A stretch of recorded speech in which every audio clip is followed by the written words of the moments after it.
지금 대출 규제를 하면서 시장이 많이 가라앉았어요. 거래량이 또 안 나옵니다. 예전 시장처럼 뭔가 활성화되고 거래를 많이 하고 이거는 기대하기가 어려워요. 그러면 시장은 지금 예전에 비해서 실수요장으로 많이 개편이 된 거예요. 실수요장은 뭐냐면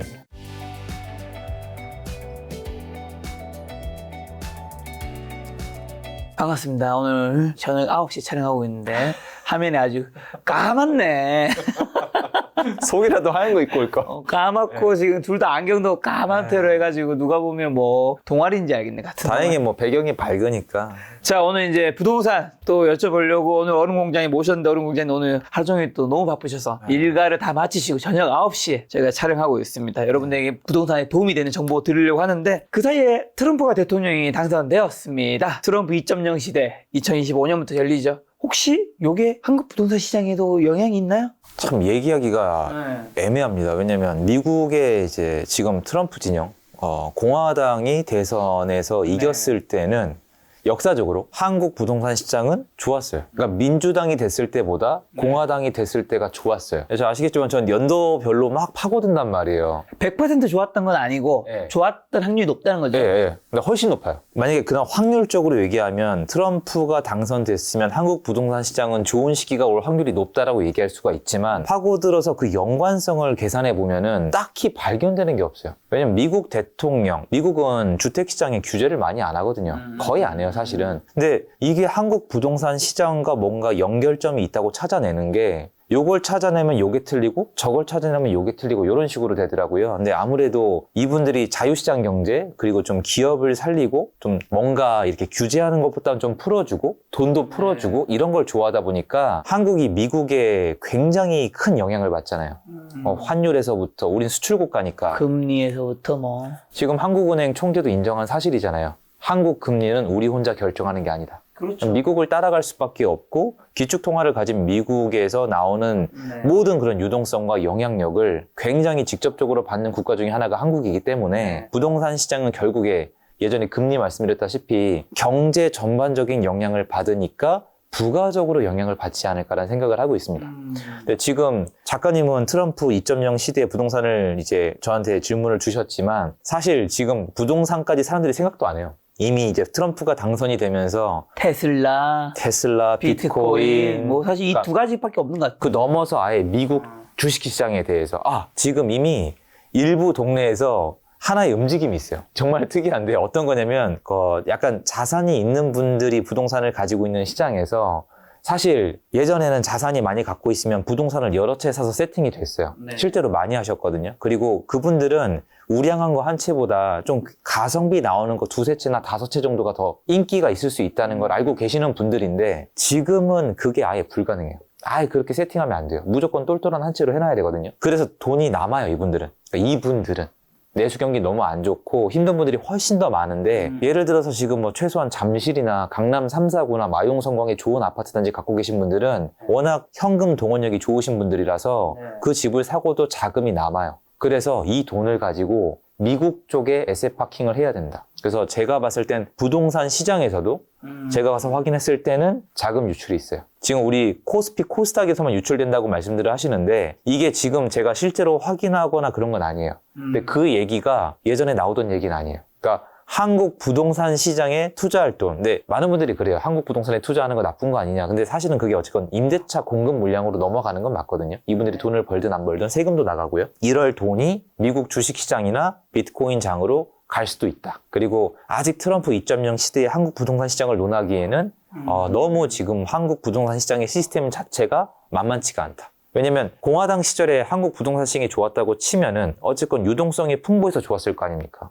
근데 지금은 유동성이 풍부해도 국가가 규제하고 있고 대출도 막고 있고 유동성이 많다고 해도 여러 채를 살 수가 없기 때문에 예전과 같은 영향을 받을지는 정말 퀘스천 마크예요. 이거는 제가 앞으로 더 지켜보면서 특이점이 나오면 말씀드리는 게 좋을 것 같습니다. 말씀하신 걸 그러면 저희가 좀 해석해보면 주식시장에서 국장에서 탈출해! 그래서 미국 주식 가는 분이 많은데 이거는 사실로 팩트로 나오는 거고 부동산도 한국 부동산에서 탈출해서 미국으로 가는 사람이 늘어나고 있다는 거예요? 아니요, 그거는 확인된 바가 없어요. 근데 그런 좀 느낌이 있다. 아니요, 느낌이 아니에요, 작가님. 그게 아니라 전 강의를 만들면서 직접 다니거든요, 직원들이랑. 네네. 그럼 가서 이제 인터뷰를 할 수가 있잖아요. 중개사님이나 이제 이 저희 수강생분들이나 이렇게 인터뷰를 하게 되면은 그 얘기가 지금 나오고 있어요. 지금 부동산 사고 남은 돈이나 부동산 살 돈으로 미국 쪽, 그러니까 이게 국제시장 있잖아요. 네. 비트코인 같이. 이런 쪽에 에세 파킹을 하는 게 맞지 않느냐. 비트코인을 말한 거예요? 아니 미국 주식을 둘 말한 다요. 거예요? 아니면 미국 부동산도 포함되는 거예요? 미국 부동산 얘기는 안 했어요. 아, 그 얘기까지는 근데 아니고. 이게 제가 왜 중요하냐면 예전 시장이었으면은 여러분 이거 지금 한국 시장 이런 적 처음이에요. 예전 시장이었으면은 잠실에 아파트 한 채를 사고 한 채 더 사도 돼요. 아 정말 괜찮았거든요. 근데 지금은 안 돼요.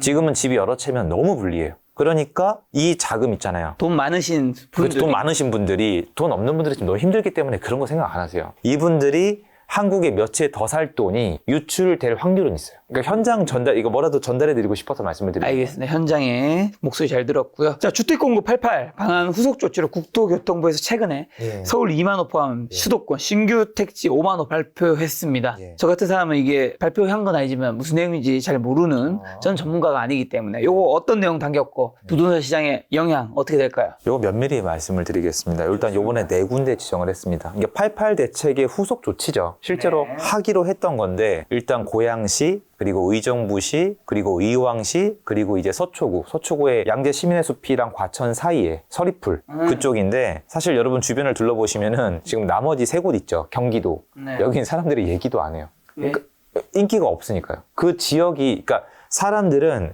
인기가 있는 지역에 공급이 있으면 설레하지만 지금 힘든 시장에 공급을 해준다 그래도 큰 관심을 안 보여요. 왜냐면 지금 해당 지역의 시세를 봤을 때 별로 인기가 없다는 거는 수요가 많지 않다는 뜻일 수도 있잖아요. 수요가 많지 않은 상태에서 공급을 해준다고 해도 누가 반응을 하겠어요?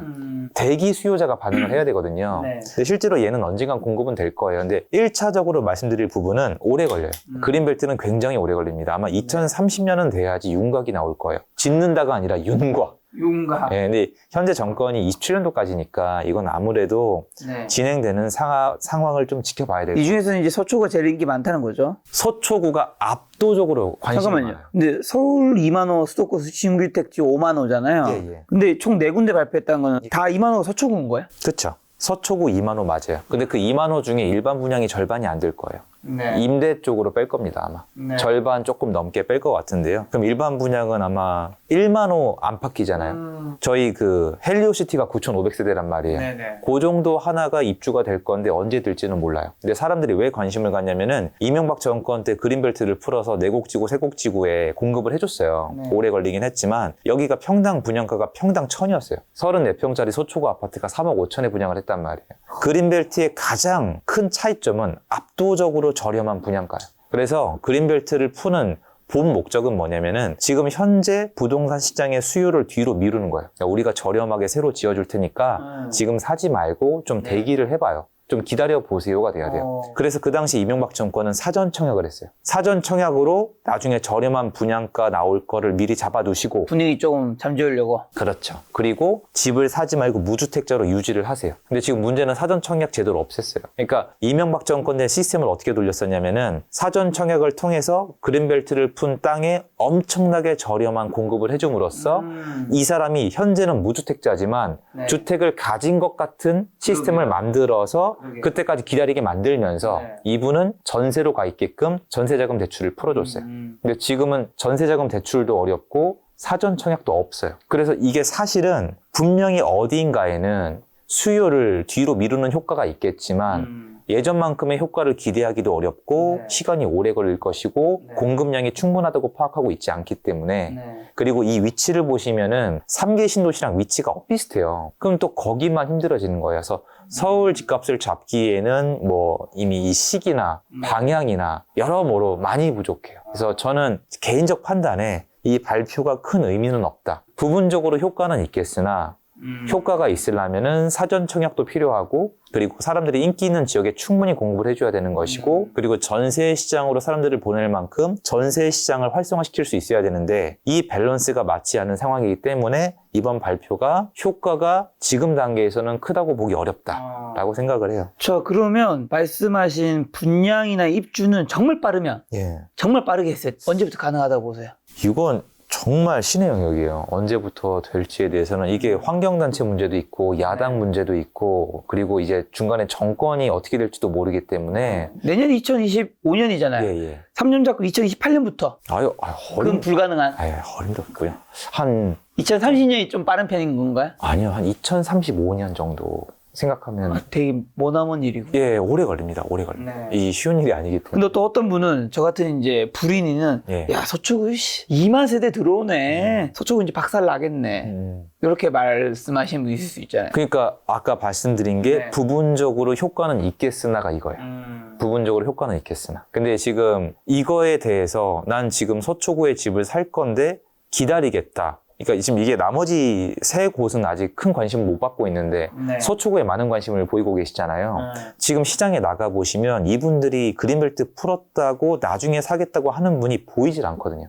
서초구잖아요. 지금 반포동만 가도 분위기가 다른 지역이랑 다른데 가뜩이나 거기 지금 호가가 올라가고 있는데 그거를 보면서 아니야 나는 그냥 기다릴래. 근데 문제는 기다리려면은 무주택자로 버텨야 돼요. 무주택자가 제일 무서워하는 거는 눈앞에 있는 집값이 올라가는 거예요. 그리고 전월세로 버텨야 되는데 이것도 만만치가 않기 때문에 현장에서는 이게 말은 많은데 그리고 그린벨트 인근에 땅 관리하시는 아니면 거래하시는 부동산의 콜도 늘어나고 거긴 난리가 났는데 정작 여기 지금 서초구의 아파트 시장은 영향을 별로 안 받고 있습니다. 지난달 서울에 있는 모든 주택 유형에서 매매와 전월세 거래량이 하락세를 기록했다고 합니다. 예. 9월 스트레스 DSR 2단계 규제 등 대출 규제 여파로 시장의 관망세가 길어지는 모양새인데 현재 수도권 시장 어떻고 좀 앞으로 어떻게 보세요? 지금 대출 통제, 대출 규제를 하면서 시장이 많이 가라앉았어요. 거래량이 또 안 나옵니다.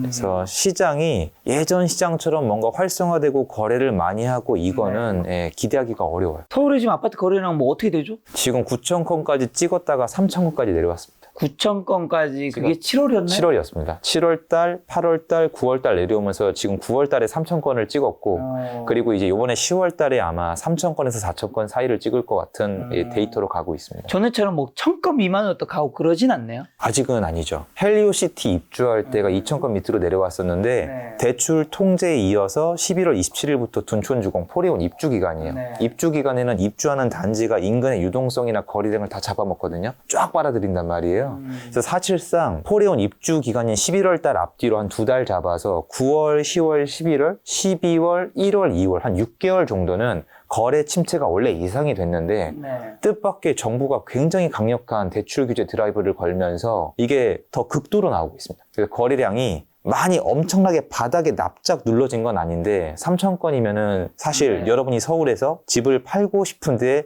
원활하게 팔 수 있는 거래량은 아니거든요. 그래서 그런 식으로 침체가 돼 있고 대출을 막히다 보니까 대출이 필요하신 분들은 전세를 구하는 것도 힘들고 매매를 하는 것도 힘들어지면서 전반적으로 시장이 느려지고 침체되는 지역이 하나둘 발견되고 있는 게 현재 상황입니다.